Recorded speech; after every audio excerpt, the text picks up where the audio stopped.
Batuk bersin baca Fatihah, kena ulang balik. Jawabnya, tengok kat mana batuk. Kalau di pertengahan ayat, kena ulang balik ayat itu. Ayat itu saja. Contoh ayat pertama, Bismillahirrahmanirrahim.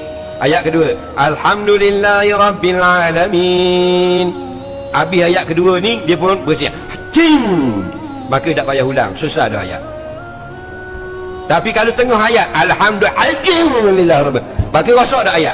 Kena ulang balik, Bismillah tak payah dah. Faham lagi? Siratal ladzina an'amta alaihim. Tak boleh gitu. Kena ulang balik, Siratal ladzina. Tak, ihdina tak wajib. Tapi kalau hujung tak apa. Ghairil maghdubi alaihim. Tak ada masalah. Nampak?